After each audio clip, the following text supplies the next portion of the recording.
दैनिक जागरण का संपादकीय dictation speed 80 शब्द प्रति मिनट। स्टार्ट। इस पर आश्चर्य नहीं कि नगर निकाय शहरों के ढांचे में सुधार करने में असफल सिद्ध हो रहे हैं।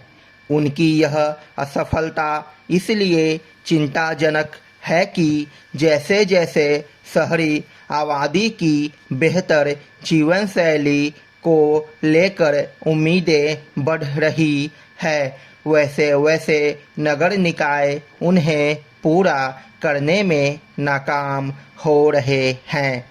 इसके चलते शहरी जीवन अनेक समस्याओं से घिरता चला जा रहा है। शहरों में बेहतर जीवन स्तर की जो कल्पनाएं की जाती है वे पूरी नहीं हो रही है।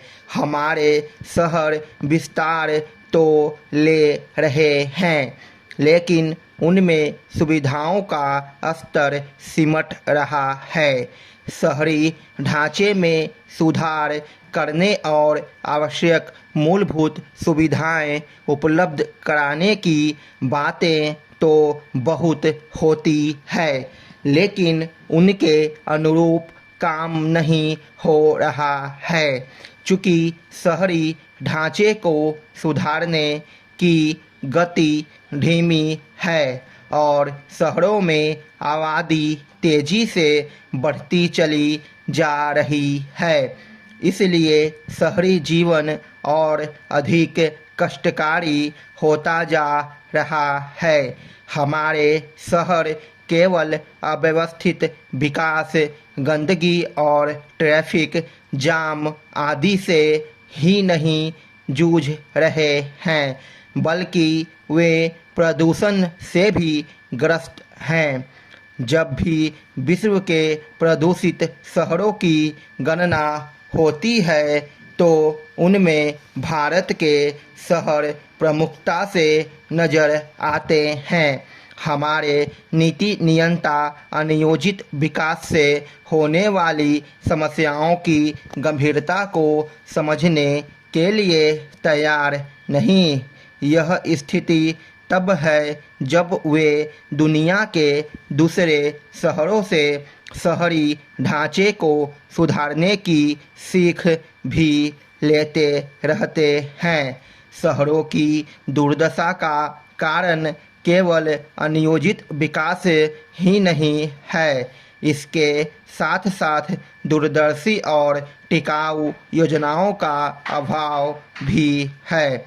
शहरी ढांचे को सुदृढ़ करने के मामले में ऐसी योजनाएं मुश्किल से ही बनती है जो अगले 50-100 वर्षों को ध्यान में रखकर बनाई जाती हो। यही कारण है कि नई सड़कें और फ्लाईओवर कुछ ही वर्षों में अपर्याप्त सिद्ध होने लगते हैं। हमारे शहरों की समस्याएं इसलिए भी नहीं दूर हो पा रही है क्योंकि ऐसे नगर नियोजकों का अभाव है जो शहरी ढांचे को सुदृढ़ करने के विशेषज्ञ हों। देश के छोटे बड़े शहरों की एक बड़ी समस्या उनकी देखरेख करने वाले नगर निकायों की शिथिलता है। वे अकुशलता, लाल फीताशाही और भ्रष्टाचार के साथ साथ सस्ती राजनीति का अड्डा बन गए हैं। यह जो आशा की जा रही थी कि नगर निकायों के निर्वाचित प्रतिनिधियों से लैस हो जाने से उनकी कार्यप्रणाली सुधर जाएगी, वह पूरी नहीं हो सकी है। उचित यह होगा कि इस संदर्भ में हमारे नीति नियंता गंभीरता से विचार करें कि कमी कहाँ है।